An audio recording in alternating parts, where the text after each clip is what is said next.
Alright, so here's a vid of most of my guitar collection. A BC Rich thin line acoustic right there. Very thin. Lots of fun for feedback. Got the little ruby pins in it. And here we have an acrylic series in red. So pretty cool guitars, 24 frets.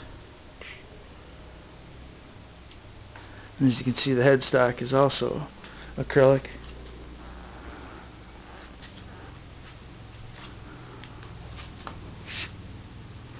Love that neck joint. You can look inside there and see the wood and the truss rod. Pretty damn cool. And then behind it, got an SG3 and an SG faded in brown. Both pretty cool. Put P90s in the SG in the brown one. Let's see. Here we got the black acrylic Warlock, the yellow acrylic Warlock Bitch, and back we got a mid to late 90s SGI.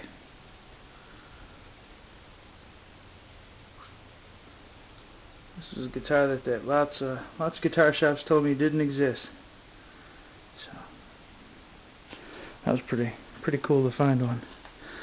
Here's a pierced SG Epiphone. Factory direct to you, pre-messed up. The only thing missing out of the earrings. I went in the headstock there.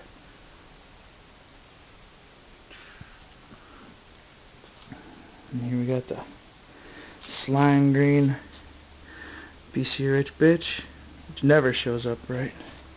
But there's a red one. That was my favorite one. Red acrylic. So these are all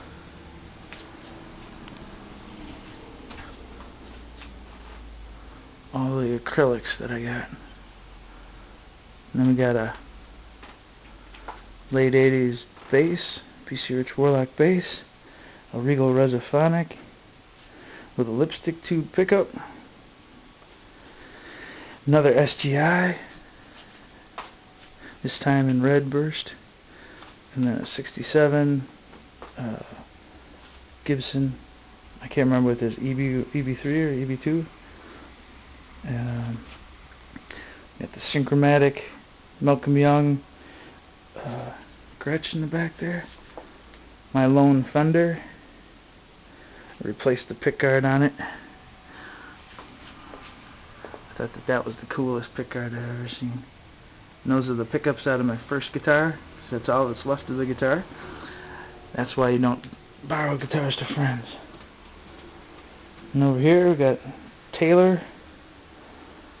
Very sweet sounding guitar. And there's a 55 Gretsch. And then there's a newer flat top Gretsch. And then over here we got the red Sparkle Gretsch. It's like 90% hollow, so that's a feedback monster. If you like playing some punk on that. And then we got the silver Sparkle. Let's see if I can get the Sparkle in there. Probably not, because after this pixelates you can't even see the guitar. But red blob, silver blob. There you can see some of the Sparkle. Those pickups are awesome through a solid state. Not much to speak of through a tube amp. Back there's a mid-80s white Warlock in need of repair. Switching gears, here's a 1947 Regal.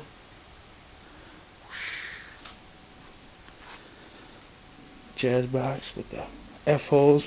Pretty sweet sounding guitar. I take that floating bridge, move it out of the way, and it sounds just like some of the old recordings. Guitar's all, intonation's all out of tune.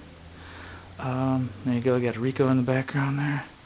Probably what, $50 for that guitar. And here we got some of the guitars that are in the process of building. Just a little Dreadnought. got farther along with the graphics than I did with the body. But setting the neck using a temporary bridge, and or setting the bridge using a temporary trapeze. There we go. And that was the second guitar that I built. Loved the BC Rich pitch styling, but didn't like the horns so much, so I designed my own. Neck through body. Yeah, very sweet. I think the biggest mistake that I was 24 frets, 25-inch scale. Biggest mistake I made was trying to put a pickup in the neck position. After I did that, it changed the whole sound of the guitar, and I did not like it. But there we go. We got my BC Rich Beast, NJ Series Beast.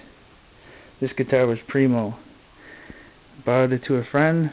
It came back with rust, fingerprints. Rust in the shape of fingerprints all over it. Jackass. Here's the first guitar that I built. You can learn a lot when you stick a Fender scale length neck on a Gibson's on a Gibson body. But there it is. Gibson's scale length with an Explorer body and custom Glenn Danzig graphics. Yeah. Stinger neck off of the old Martins, I believe they were. Here we got a oil can guitar.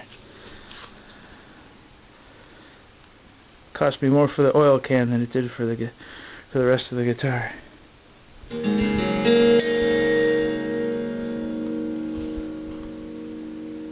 That was a lot of fun.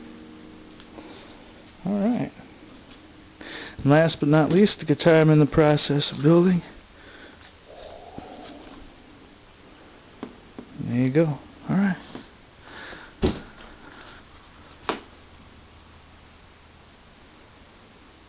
Thanks for checking out my video. Hope I didn't make you too seasick. Alright. Take it easy.